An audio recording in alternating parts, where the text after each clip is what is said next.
सच्चा दानी कौन है, सच्चा भगवान का भक्त कौन है? जो भगवान के कार्य में अपने जीवन को समर्पित करते हुए भी, अपने सर्वस्व को समर्पित करते हुए भी कभी ये ना सोचे कि मैंने भगवान को कम दिया है या ज्यादा दिया है, या मैंने भगवान के कार्य में कम खर्चा किया है या ज्यादा खर्चा किया है। क्योंकि सच ये है, ना हमारे पास में कम था, ना हमारे पास में ज्यादा था।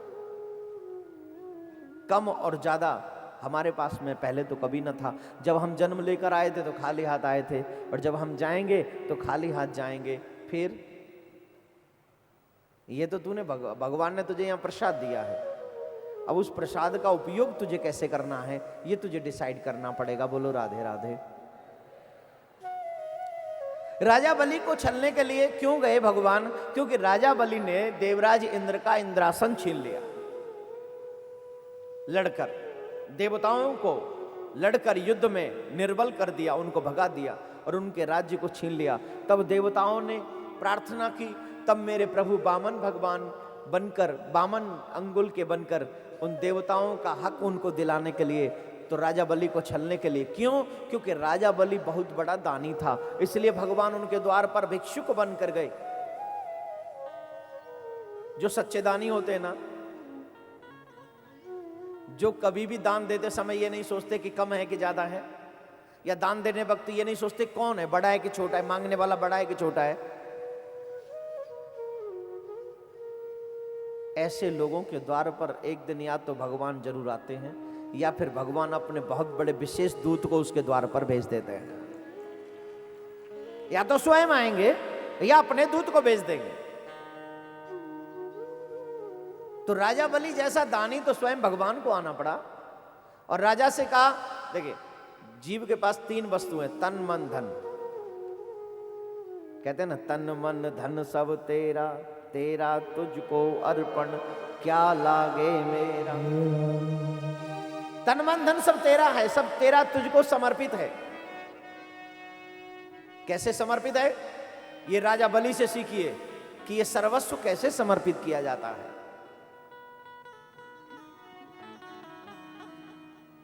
वामन भगवान इतने सुंदर थे, इतने सुंदर थे कि उनकी उस सुंदरता को देखते ही, जैसे ही देखा, राजा बलि का दिल गोविंद के चरणों में न्यौछावर हो गया।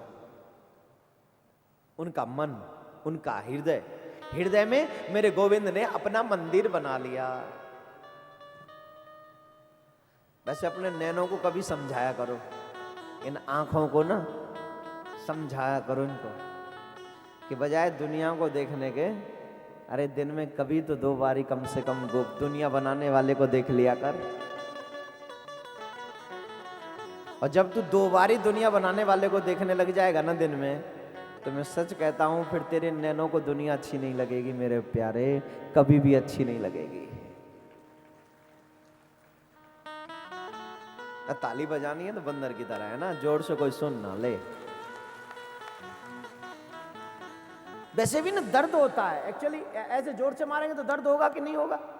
ऐसे जोर से नहीं मारना, धीरे मारना, ऐसे ऐसे, ऐसे। बस हो गया। और लोग है ना बजाने के लिए, हम क्यों मारे, ऐसे करो, आराम से, दूर दूर से। राम भला करे तेरा, जोर से बजाना। ये क्या है? ये क्या है? बंदरो, ये भी तो कुछ है, तो यही बजा करो, जोर से बोलना पड़ेगा।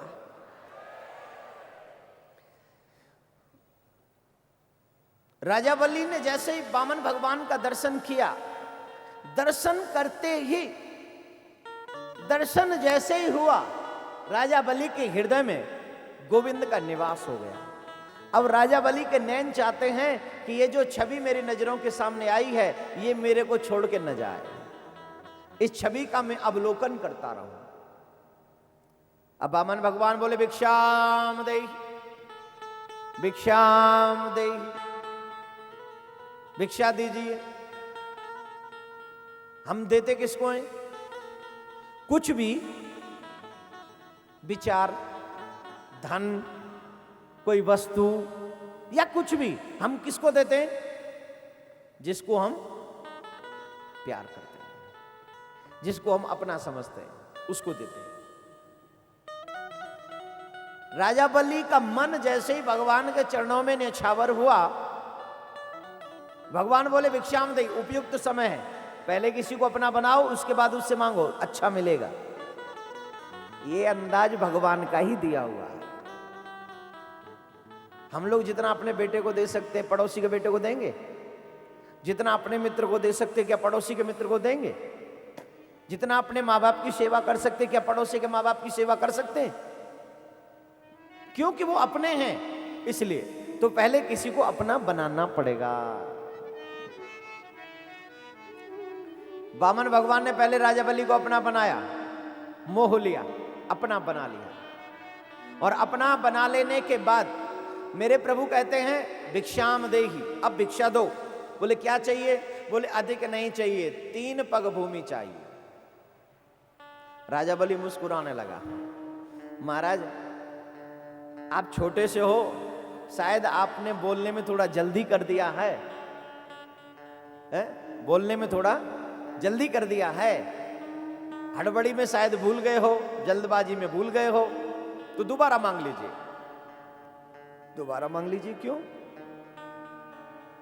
बोले 3 पग भूमि में इतनी भी जगह नहीं है कि आप ढंग से बैठ सकें। वामन भगवान मनी मन में कह रहे हैं पहले आए तो दे के देख, पहले आए तो दे, बची भैया बाद में मांग लेंगे, क्या बात है? तो बोले नहीं राजा, ब्राह्मण वही है जो संतोषी है।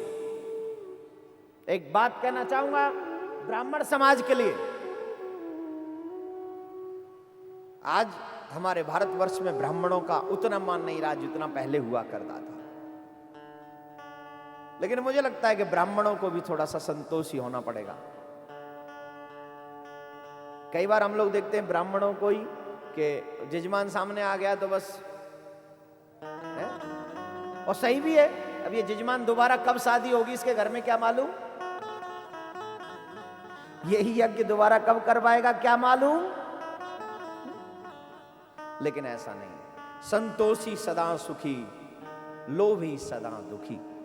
अगर तुम्हारे हृदय में संतोष है तो तुम्हारे जीवन का पूरा व्यवहार, जितना भी तुम्हारा व्यय है, सब परमात्मा अपने सर पर उठा लेता है। बोलो राधे राधे। हे राधे। तो ब्राह्मण को संतोषी होना चाहिए और जजमान को अपने आचार्य का, अपने जजमान, अपने गुरु का ध्यान रखना चाहिए। दोनों ही एक दूसरे के परिपूरक होने चाहिए। तो ब्राह्मण देवता कह रहे वामन भगवान ज्यादा नहीं, लोभी नहीं, हम मात्र 3 पग भूमि चाहिए। बोला तो बस 3 पग भूमि चाहिए। अब राजा बलि कह रहे महाराज ये लोग मेरी हंसी करेंगे, मैं इतना बड़ा राजा, और इतना बड़ा राजा होने के बाद अगर मैं आपको 3 पग भूमि दूंगा तो ये लोग हंसेंगे मेरे ऊपर, लोग मेरा मजाक उतारेंगे, लोग कहेंगे इतना बड़ा व्यक्ति हो के मात्र 3 पग भूमि दिया, ये हंसेंगे मेरे ऊपर। इसलिए थोड़ा सा और ज्यादा मांग लीजिए, 3000 पग भूमि मांग लीजिए, चलो ज्यादा नहीं मांगते तो। बोले नहीं राजा, हमको तो सिर्फ 3 पग भूमि ही चाहिए। लोग हंसेंगे, मेरी हंसी करेंगे। भगवान बोले मुझे इससे कोई मतलब नहीं, लोग चाहे तेरे ऊपर हंसे चाहे तेरी हंसी करें। अगर आजकल के जीवन में जी रहे हो तो भगवान बोले आई डोंट केयर यार, हमें तेरी कोई चिंता नहीं, हमें चिंता है कि हमें कितना चाहिए, बस हमें मात्र 3 पग भूमि चाहिए।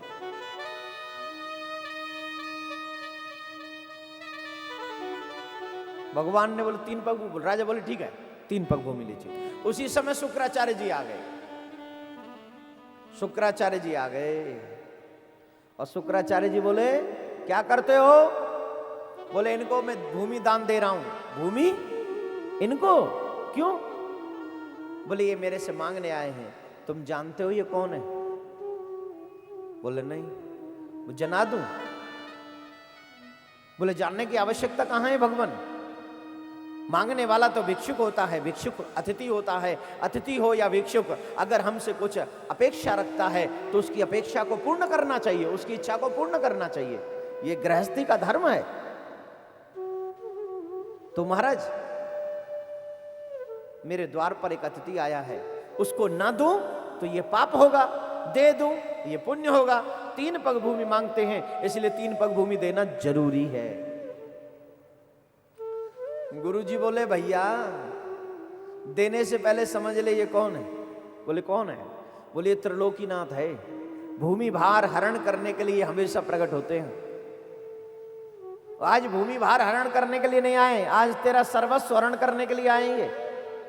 तू जानता है ये तुझे कहीं का नहीं छोड़ेंगे अगर आज तूने इनको दे दिया तो 3 पग भूमि। राजा बलि बोले अच्छा ये वो है? बोले हाँ ये वही है। राजा बलि बोले तो आज तो जरूर दूंगा, आज पक्का दूंगा, डेफिनेट दूंगा। क्यों देगा? बोले मैंने सुना है महाराज दाता एक राम भिखारी सारी दुनिया। राम एक देवता पुजारी सारी दुनिया। मैंने सुना है इनका काम है सबको देने का, ये सबका उदर भरते हैं, ये सबका पालन पोषण करते हैं। लेकिन अहो मेरे भाग्य तो देखिए कि सबको देने वाला आज मेरे द्वार पर भिक्षुक बन गया, आज मेरे द्वार पर भिखारी बनकर आ गया। अगर आज नहीं दूंगा तो ये पूरा ब्रह्मांड, पूरा विश्व, पूरा जगत मेरा उपहास करेगा, मैं सबकी नजर में उपहास का पात्र बन जाऊंगा। और अगर आज मैंने दे दिया महाराज तो समस्त संसार के पालक को अपने द्वार का भिक्षुक बना दूंगा, अपने द्वार का भिखारी बना दूंगा। तो आज इस ब्रह्मांड नायक को अपना द्वार का भिखारी बना के छोड़ो।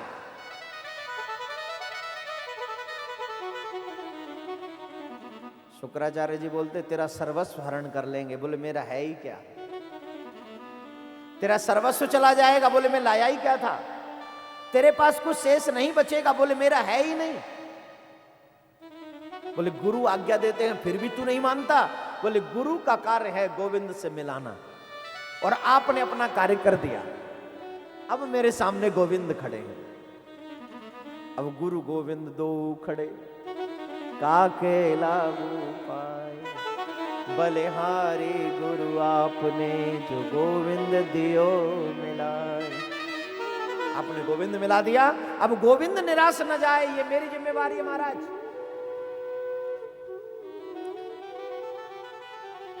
मिला ऐसा दानी आज तक आपको कोई है?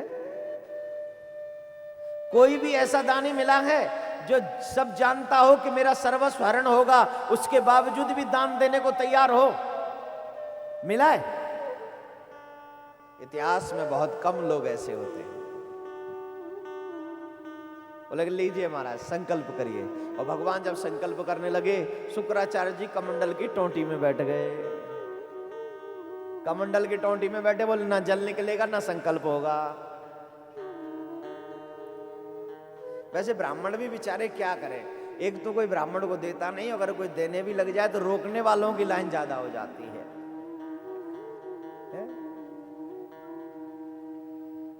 हाँ सच्ची।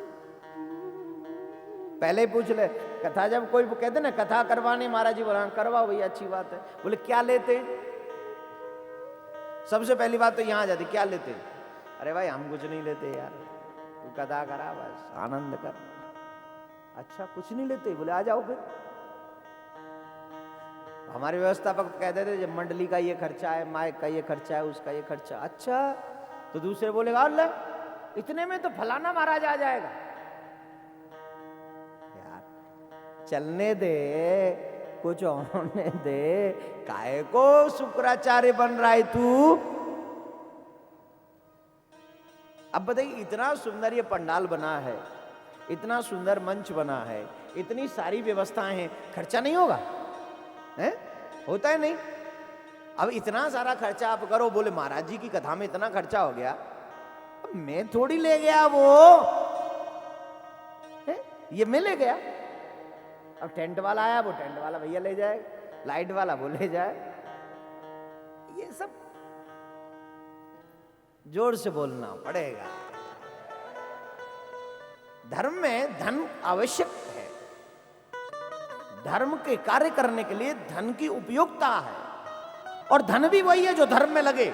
धन अगर तुम्हारे पास है ना, तो एक बात ध्यान रखो, धन अगर तुम्हारे पास है तो या तो वो धर्म में लगेगा या फिर वो अधर्म में लगेगा। अधर्म में लगा हुआ धन तुम्हें नरक में पहुंचा देगा और धर्म में लगा हुआ धन तुम्हें स्वर्ग में पहुंचा देगा। बोलिए कहां लगाना है? लगाना भूल जाइए, बोलिए कहां जाना है ये बताइए। भाई धन है तो लगेगा। एक धन वहां लगता है जो स्वर्ग में ले जाता है, एक धन वहां लगता है जो नरक में ले जाता है। कहां जाना चाहोगे, नरक में या है? तो धन तो धर्म में लगाना पड़ेगा ना। फिर ऐसे यज्ञ होते हैं तो वहां बढ़ चढ़ के जाओ, अपने हाथों से आहुतियां डालो। ये लक्ष्मी नारायण यज्ञ है। इस यज्ञ में आहुति डालने से आपके घर में भी लक्ष्मी पवित्र होगी, वृद्ध होगी और बड़ी होगी और विशाल होगी। आपके घर में लक्ष्मी के भंडारे बने पड़े रहेंगे, भरे रहेंगे।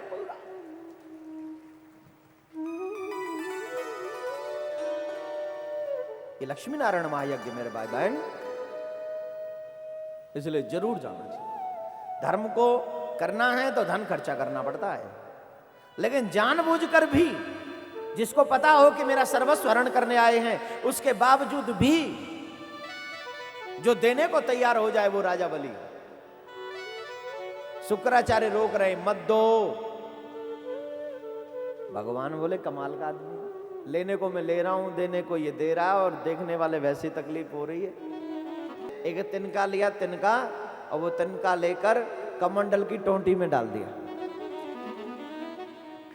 और कमंडल की टोंटी में जाने से शुक्राचार्य जी की गोविंदाय नमो नमः। एक संत कह रहे थे उनकी एक दुकान बंद हो गई। मैं नहीं कह रहा हूं, कसम से संत जी सुना, उनकी एक दुकान बंद हो गई। दुकान में से एक नेत्र बंद हो गया। अब सोचिए, उनकी तो एक दुकान बंद हुई, उन्होंने तो इतना तप किया, उसके बावजूद भी उनकी एक दुकान बंद हो गई।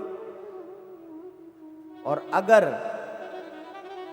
हमने किसी को दान देने से रोका तो हमने तो इतना तप नहीं किया है, न इतना भगवान का भजन किया है। हमको लगता है हमारी दुकान ही नहीं, हमारी तो पूरी मार्केट की मार्केट ही बंद हो जाएगी। बोलो राधे राधे, जोर से बोलना पड़ेगा। शुक्राचार्य जी के उस नेत्र दान के बाद राजा बलि ने दान दिया, और जब दान संकल्प हुआ, और जब संकल्प हुआ तो संकल्प जब दिया गया तो राजा बलि ने संकल्प करने के बाद भगवान ने भूमि नापी तो 2 ही पग में सारा ब्रह्मांड नाप लिया। सब कुछ 2 ही पग में नाप लिया। अब तीसरा पग कहां रखें? बामन भगवान बोले, राजा अगर तूने अपना संकल्प पूरा नहीं किया तो तुझे पाप लगे।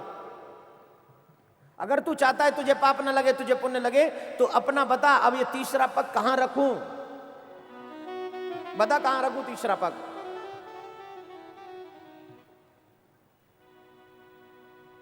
तो राजा बलि पूछते हैं, महाराज एक बात बताइए, दान बड़ा होता है कि दानी? बोल दानी, दान का मालिक दानी है, इसलिए दानी बड़ा होता है। बोल दानी बड़ा है ना? बोले हाँ। बोलते एक कार्य करिए ना महाराज, 2 पग में आपने मेरे दान को नापा है, 1 पग में आप मुझे नाप लीजिए, मेरा संकल्प पूरा हो जाएगा। पहली बार जब गोविंद को देखा तो मन दे दिया, गोविंद ने जब मांगा तो अपना धन दे दिया, और जब धन कम पड़ गया तब अपना तन दे दिया। ऐसे राजा बलि ने अपना सर्वस्व वामन भगवान के चरणों में समर्पित कर दिया।